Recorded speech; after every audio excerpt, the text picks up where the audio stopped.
opinion, a shower should be 100% waterproof before any tile is put on it whatsoever. So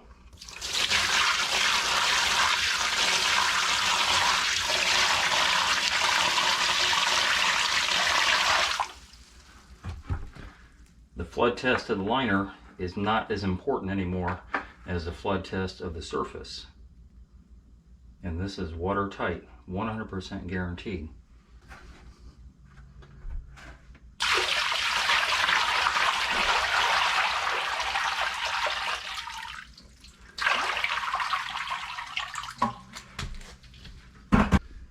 Not one bubble coming up, which already tells me what I already know, even though a lot of YouTubers will say, no, you're doing it all wrong, don't waterproof the surface of your pan. You know, phone booths are not around anymore because things change and evolve and progress, and yeah. If you want to be stuck in the old days with water in, water out system and keep on doing that over and over, I don't know how long you'll actually be doing that. I don't know if it'll last another 10 or 15 or 20 years, but eventually the whole idea of building a shower is a waterproof shower, period, functional before tile is ever put on it. Tile is not your waterproofer. Your waterproofer is your waterproofer. And in this case, this is Ardex, I believe. Is it Ardex? I don't know. 8+9, Aqua Defense, Hydroban, Red Guard, it all works in the same way. I just happen to be using this on this job. And it's 100% waterproof. And I've known that ever since I started doing my method, which is raising your wallboard, right, all the way around, even up at that curb. The wallboard never touches any pan surface. So therefore the wallboard can't take in any water because the bottom of the wallboard is also waterproof. It can't take in any water, and it can't get into the curb, which is usually where we have our failures. And the curb is waterproofed, as is everything in here. So I waterproof everything, and I take a brush and I go all the way up to the edge of the drain as far as I can and take off a little bit of excess if I got it on the drain edge. Then when that's dry, I come back in and I push in some white silicone on the inside, because that's the Achilles heel, right? Once that silicone's dry, because you can see my finger mark, once that silicone is dry, then I overlap, which is not really necessary, but I overlap some waterproofer on top of that, so that I know 100%, 101% that there will be no failure. And if I wasn't convinced of that, I would not be building this shower, which is upstairs. The whole dining room and kitchen and all that stuff is down here. So then why would I purport to build a shower that's going to fail? Well, it is the next day. 24-hour flood test on the surface. And my sailboat drowned. Drowned. Yeah, I tried. Anyway, it is definitely waterproof. I didn't have anywhere to mark it because obviously I can't get up under my wallboard that easily. But I also knew that my water was exactly where that metal ring is that's holding that ring. So it was there yesterday and it's there today.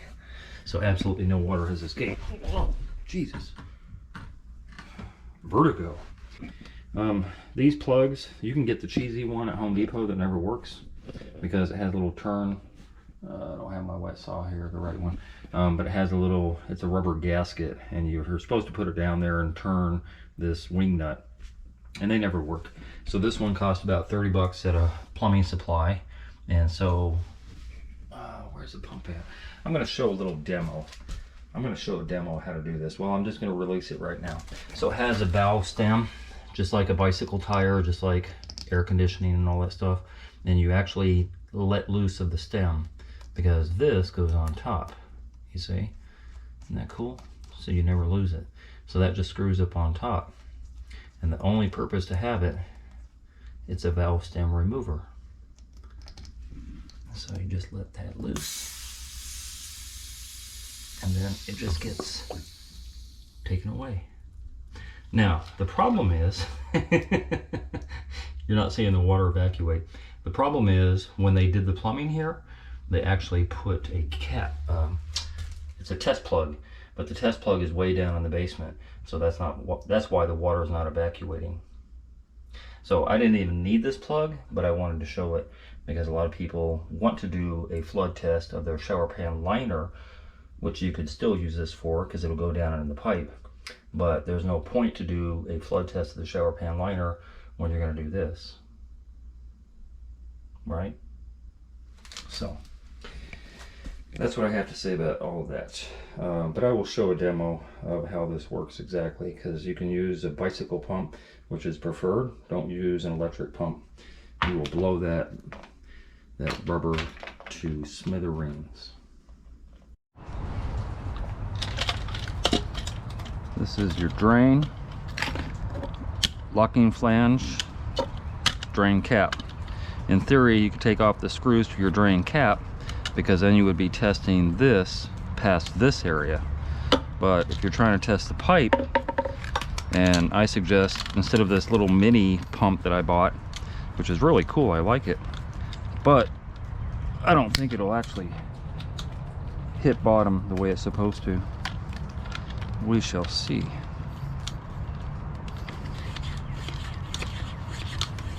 Yeah, it's working. So you pump that up as high as you can. Ah, that valve stem has a leak. That valve stem has a leak. That's not good.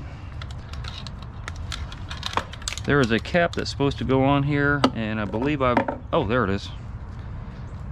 Operator malfunction. I had it in the lefty-loosey position last time I used it, so my bad.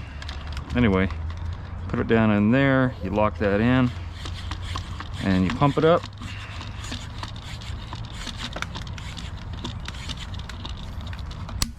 Release that, and that is a watertight seal.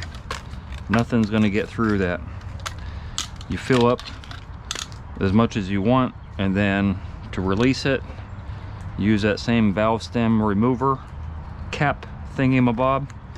You turn it and it lets loose. So there's a shower leak going on with this big shower, and a lot of people know, or if you don't know anyway, the curb, left and right on the curb, is usually where water penetrates the most.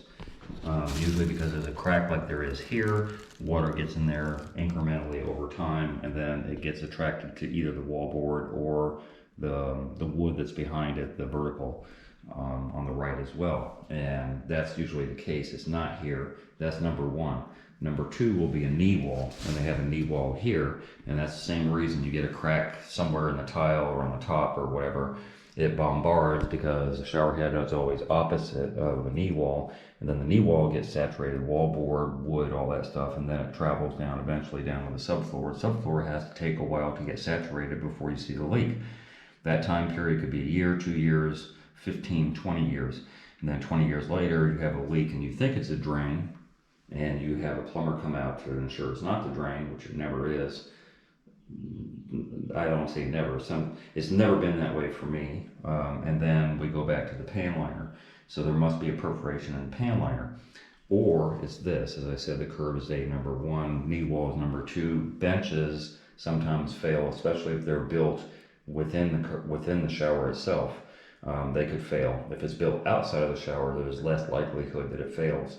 But for the same reasons the curb and the knee wall fails, the bench isn't waterproofed, or there's cracking going on. A lot of different reasons for that, but regardless, those are the three places that there's failures. With the GPM that's on here and the type of shower heads and all that stuff, that's not the case with any of the three here. So the mystery becomes, where is the leak at? And so it becomes a shower pan issue, almost always a shower pan issue, if the fixtures weren't the issue. And I think they had a plumber come out to kind of figure out there's a drop L that holds on. It's the female, and then the male part goes in here. And sometimes the Teflon tape or pipe dope or whatever degrades, and then you have a leak in the wall. a leak in the wall or a leak in the wall over there. And since these aren't charged all the time, sometimes the leak will only happen when you're taking a shower. And so then we can almost surmise that it's that. But again, just like I said with, you know, almost never happens, that almost never happens. I've never had it happen yet. But it's always a possibility that's worth looking into. Then we get down to the pan liner. Is pan liner perforated? Is the pan mortar not waterproofed? Or, well, the walls are never an issue. The issue is always going to be about ankle below. So the ankle below going all around here, it could be anywhere in that vicinity, but we already know water doesn't reach that far, so we're not too concerned about it in this particular case. But the pan liner being perforated could be around a drain also. I've had it happen where the pan liner wasn't wrapped around the drain properly, or it was cut back too far, or it wasn't caulked, or. There's a lot of anomalies that can happen because everybody's different. And whoever built this, I don't have a history on what they did. All I can see is from the bottom, and the bottom doesn't tell you anything because the wood wraps around the bottom of this drain. So what we're going to do going forward is we're going to take off the drain cap and put a plug in here, because that's the only way you can decipher. There are two things that I suspect is going on with this shower in particular, and one of them is the pan liner itself. So we're going to eliminate that by filling this whole shower bed up with water. And see if water starts leaking downstairs. Leave it overnight if it doesn't right away, and see if we have any water leaking. We don't have to worry about necessarily the water level that we're going to go at, and this curb is kind of low, as you can see. It's about 1.5 inches, but we're going to fill the water up to almost that area, in fact right at that area. So I don't have to worry about marking a line and coming back the next day to see if the water has come out, because there's a drop ceiling downstairs. So if the water comes out, we'll definitively know that. And hold on to it. And that's why it comes with a chain, so you don't lose it. And then you get a little tire pump. This one I think I got at Walmart for, I think it was about $8.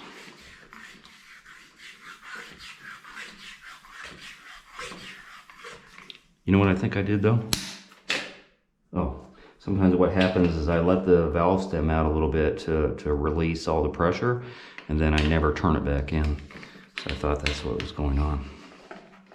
Anyway, let's push it down in there. Push that out.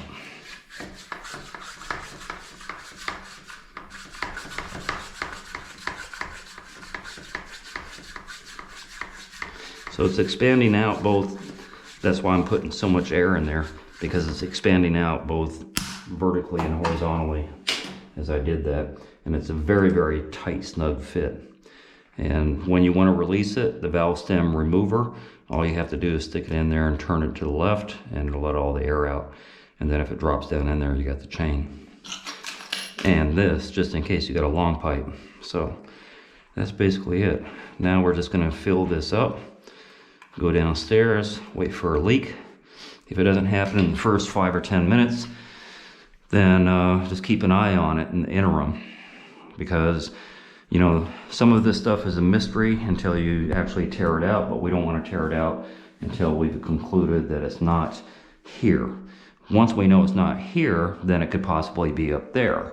And then we're going to address that from downstairs by cutting off these two lines, capping them, and only allowing this one to run. Then we can eliminate these two from the mix, and then it has to be this one if it leaks. If it doesn't, then we'll connect those two back, or one of them back, cap that one off. You know, it's a process of elimination. But this being the easier and the most likely bandit of this whole thing. So the unfortunate thing, we're almost at the top of this curb, which is barely about 1 inch anyway. Maybe about 1 inch over there, and 1.25 inches over here. We're almost at the top of the curb. Oh, it is? Yeah. Okay. But we're not over here. We're barely, we don't even have any water in this corner at all. So we're going to shut this off. And the homeowner says we have a leak downstairs, and that's a good and a bad thing, because we don't have to worry about cutting pipe and all that stuff, but we're going to have a look downstairs. sometimes you can actually see bubbles. You can, when you do a flood test, you'll see tiny little bubbles come up, and you pretty much know that's going to be an area. I don't know if I can see bubbles over there in the back, but yeah, if you start seeing that, you already know you have a problem. Yeah, we got a pretty serious leak going on. So that is not good. Not good at all. See if we can divert. Put that board back up there. All right. This one right up on the edge of there. That way we can, you know, channel it to the easier area. And also we get a step ladder.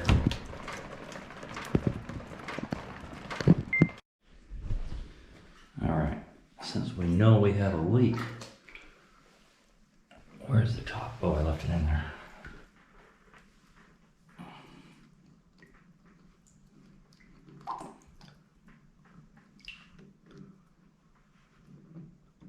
Valve stem remover.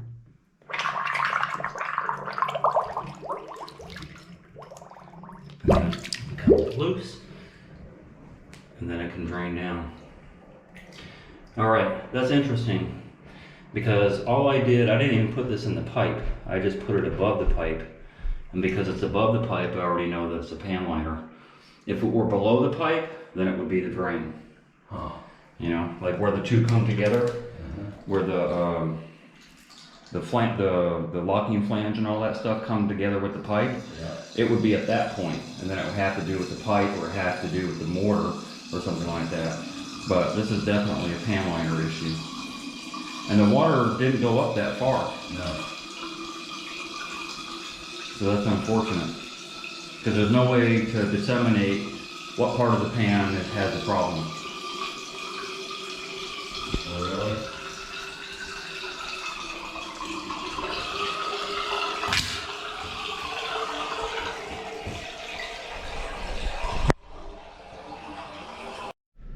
So now that we know that there is definitively a leak that has to do with the shower pan somewhere, we don't know where. The shower pan liner could be shy of where it's supposed to be. There could be a perforation. They could have cut corners, like literally at every one of these corners, they could have cut it. A lot of the water was coming out downstairs around the bench area, so the bench could be failed. But, you know, we don't know what we don't know until we know what you know. So I was going to fill up the drain and let the water set almost to the bench, but there's no water coming around the drain whatsoever at all. And you can clearly see where the bottom of the drain and the cutout and all that stuff, there's nothing there. So my proposal, and I don't know that I'll be doing it, is to knock out one or both of these tile to see the makeup of the bench, how they built it, to see if there's any type of penetration, to see if the pan liner goes up high enough, if there's even a pan liner there, if they perforated the pan at any point on those corners with that bench. That way we don't have to take out anything here until we know what we know over here, and then the bench could be rebuilt. I was thinking about rebuilding the shower drain, but I'm just not convinced that that's the problem. The original leak happened over there, but it wasn't as much water going down over there as there was over here. And that doesn't mean anything necessarily unless there was just a little bit of liner all the way around, or I don't know, you know, there's a lot of different possibilities. What I really want to do is get into this closet and cut out some sheetrock back there and look at the makeup of how they did their pan liner, if there was any scabbing, all that stuff. You know, that stuff matters. But at the end of the day, there's not much I can do without doing some type of surgical exploration. And that would be, that's what I would do first. I would open up that wall to see how they did that, and that's going to tell me everything. So once I see that and I see that there's a huge problem going on, then you can move forward with doing the shower pan redo, or just focus on the bench. You know, still not really too much way to ascertain that. As I've said before, time and time and again, with shower pan leaks, there are so many failures, operator malfunction that could happen, that you literally have to kill the patient to find the disease, and then it is past too late. Just don't want to do it here. That's why I want to mitigate everything from the surface if possible, or if the tear out is done, minimize the tear out that's done and try and find out what the rectification would be shy of doing all that stuff. You know, there's a possibility of doing a tile on tile, and I think I'm going to recommend that as well, because that might solve the problem also. But yeah, unfortunately, some of these things don't speak to us loud as we want them to be. Hey, if you enjoyed that video and you learned something, consider being a Patreon member. $5, $10, $15 a month would help me greatly produce more videos. I make nothing from YouTube at all. If you're gonna call me for advice, please donate $50 for 30 minutes. My link to my PayPal and my Patreon account is down below. And if you haven't already, hit the subscribe button and hit the bell so you get immediate notifications as soon as I post videos. And thank you very much for your support.